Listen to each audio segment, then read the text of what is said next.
Hello friends, तो आज मैं आपके लिए लेकर आया हूँ the one and only Ivan movie को। इस मूवी में हमें गोरिल्ला आइवन की एडवेंचरस जर्नी को दिखाया जाता है और यह सच्ची घटना पर आधारित है। तो शुरू करते हैं बिना कोई देरी के। मूवी शुरू होती है 1973 से, जहां हम गोरिल्ला आइवन को देख पाते हैं और वो हमें अपनी स्टोरी सुनाता है कि कैसे वो और उसके कुछ दोस्त बिग टॉप में लोगों का मनोरंजन करते हैं। उनका रिंग मास्टर एक मैक नाम का आदमी है जो इन सभी जानवरों से काफी प्यार करता है। आइवन के दोस्तों में से कुछ दोस्त काफी खास, जैसे कि हेनरिटा जो एक बेसबॉल खेलने वाली मुर्गी है, फ्रैंकी एक सील, मर्फी एक फायर ट्रक चलाने वाला रैबिट, स्नीकर्स जो कि मैक के पेट डॉगी है, और स्टेला जो कि एक एलिफेंट है और वो इवान की सबसे पुरानी दोस्त है। इनके अलावा एक स्ट्रीट डॉग बॉब भी है जो काफी सालों से छुप कर हर रात इवान के पिंजरे में सोने आता है और वो आइवन को अपना बेस्ट फ्रेंड मानता है। मैक के एक वर्कर जॉर्ज की बेटी जूलिया अपने पिता के साथ मॉल में आया करती है और वो अपना सारा वक्त आइवन के साथ बिताती है।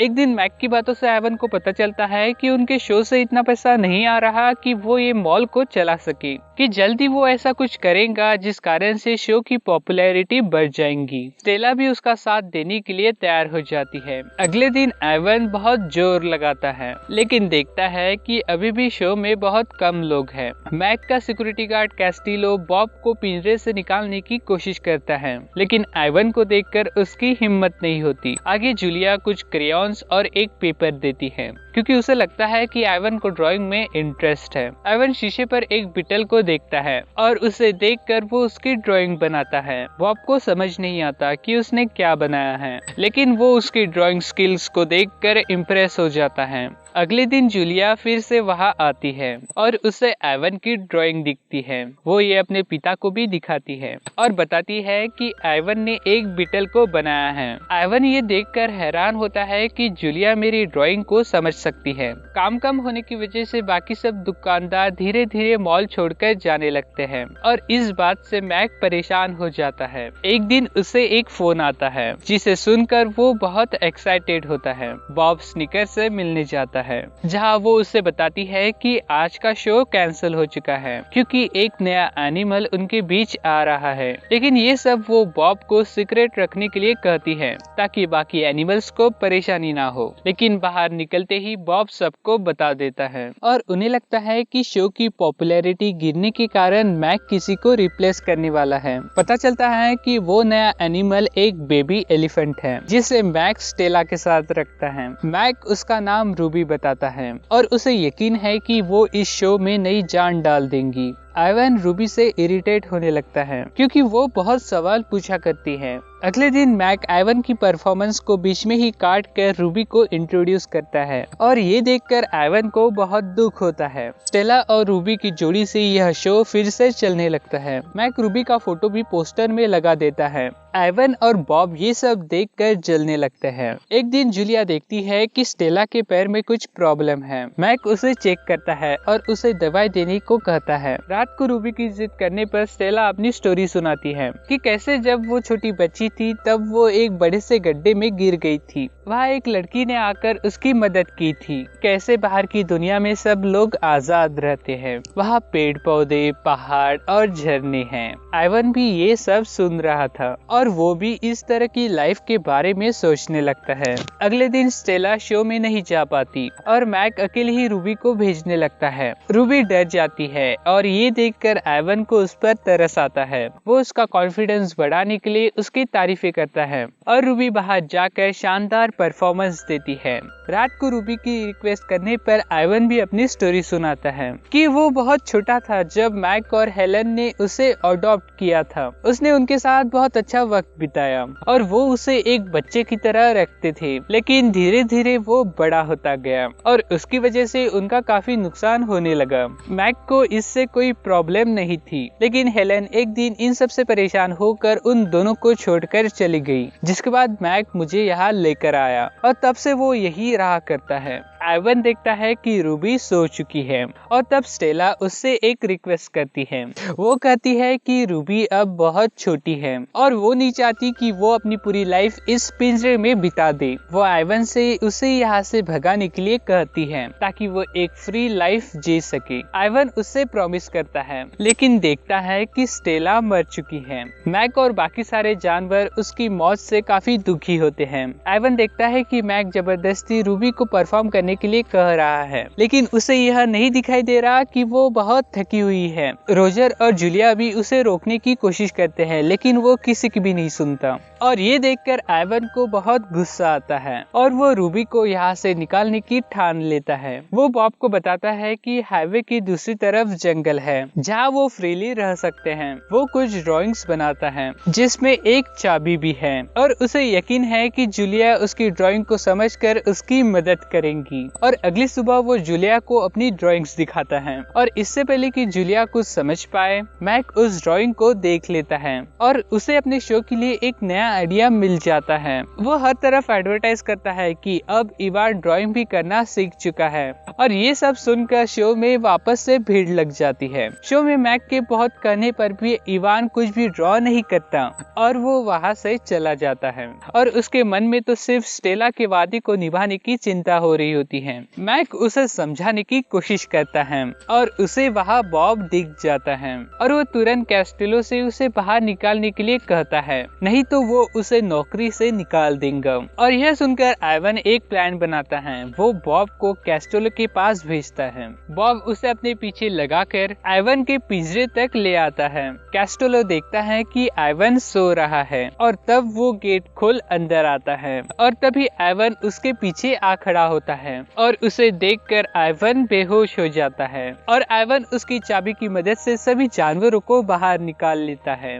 रूबी की पूछने पर वो कहता है कि हम सब लोग एक फ्री लाइफ जीने के लिए जा रहे हैं। स्नीकर आने से मना करती है क्योंकि उसे पता है कि वो ज्यादा देर तक बाहर नहीं टिक पाएंगी। वो सब लोग मेन गेट तक आते हैं जो लॉक्ड है। बॉब आइवन को उसकी ताकत की याद दिलाता है और वो एक ही पंच में उस गेट को तोड़ देता है। वो सब लोग हाईवे की तरफ बढ़ते हैं और उधर कैस्टिलो मैक को ये सब बातें बता देता है। हाईवे क्रॉस करते वक्त मर्फी का ट्रक फंस जाता है और तब आइवन उसे एक गाड़ी से बाल बाल बचाता है और तभी एक गाड़ी वाला आदमी उन सभी जानवरों को जंगल में जाते वक्त देख लेता है। जंगल में आकर वो सब लोग काफी खुश होते हैं और काफी मस्ती करने लगते हैं, लेकिन उनकी यह खुशी ज्यादा देर तक नहीं रहती क्योंकि आइवन देख पाता है कि यह एक कोई जंगल नहीं बल्कि एक छोटा सा पार्क है जो चारों तरफ से शहर से घिरा हुआ है। और तभी ढूंढता हुआ मैक वहाँ पर आ जाता है और आइवन को समझाता है कि इस तरह से वो रूबी और बाकी जानवरों को खतरे में डाल रहा है। जिसके बाद बाकी सब मॉल में आ जाते हैं।